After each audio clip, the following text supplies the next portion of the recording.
สวัสดีครับพ่อพี่น้องมนุษย์เดินดิน Hey guys I'm TAYWADA. Today is a pre-birthday for TAYWADA guys. TAYWADA is turning really old today. And this is what his mullah made for him for his birthday. This is green rice and some I don't know what that is. อันนี้เป็นเบกปลาแซลมอนพ่อพี่น้อง This is baked salmon right here guys. And we got some lamb ribs right there guys. That's TAYWADA favorite ribs is lamb ribs. เป็นไล่ตัดเอาอยู่หลังบ้านพ่อพี่น้องเกือบบ่ได้มันแล่นไวโพด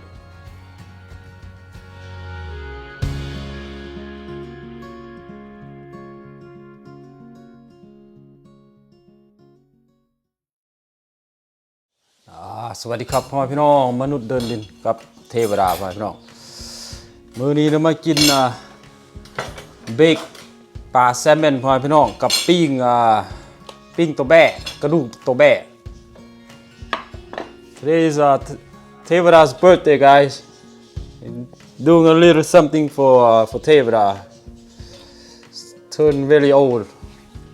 Welcome to the old moon guys. A lot of moon day go by.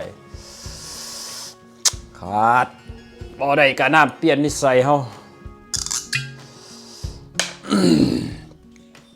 มาเอาทำกันน้ำเปลี่ยนนิสัยพ่อพี่น้องเบิ่งจอกนี่ใหญ่กว่าหัวอีกใหญ่กว่าหัวTAYWADAอีกพ่อพี่น้องจอก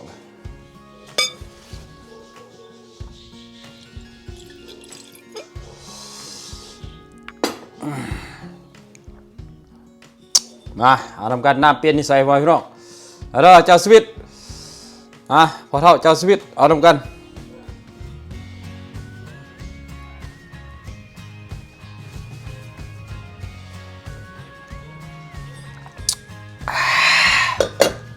ว้าว a lot of air water going on มาลองบึงเป็นอะไรอันนี้เป็นTAYWADA favorite ribs is a lamb ตัวแลมพ่อพี่น้องตัวแบะกระดูกตัวแบะ This right here is a baked salmon right here guys ลองมึงก่อนนี่เป็นอะไรนี่ดูนี่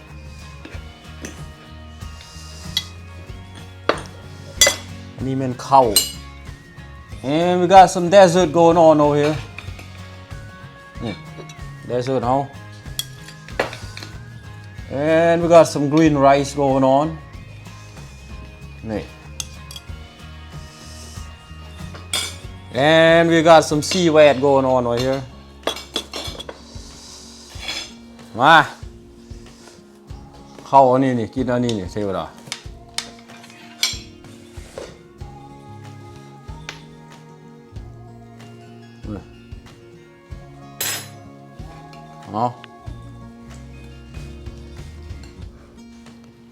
ลองเบิ่งเป็นอะไรลองเบิ่งเบกit's a baked salmon right and crab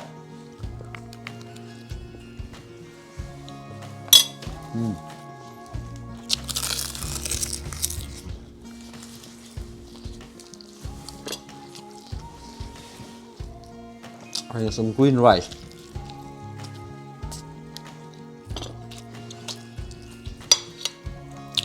อันนี้ไม่ได้some dessert going on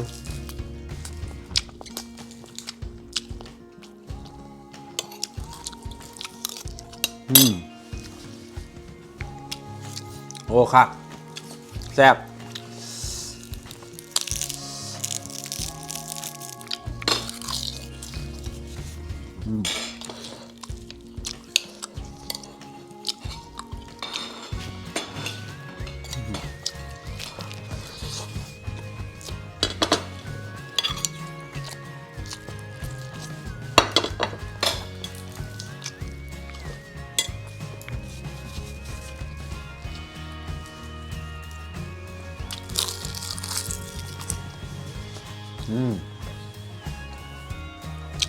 โอ้ครับครับ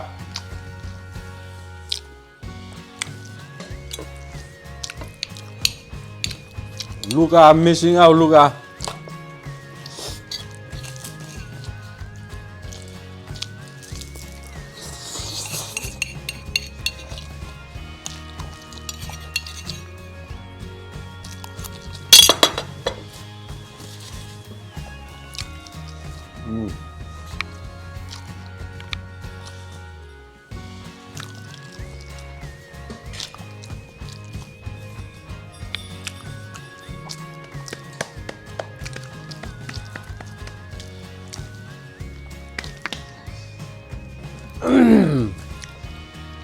โอ้เผ็ด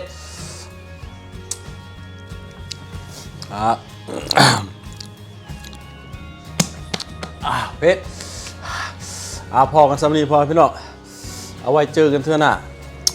อย่าลืมกดไลค์กดแชร์กดซักและบ่ตายพอพี่น้องมนุษย์เดินดินกับเทวดาบายบายโปรบายเรนบายจูนบายเจเจบายแบแบบายมินิมาชีนอาดิโอส and happy birthday to Tevada again guys a lot of old moon going on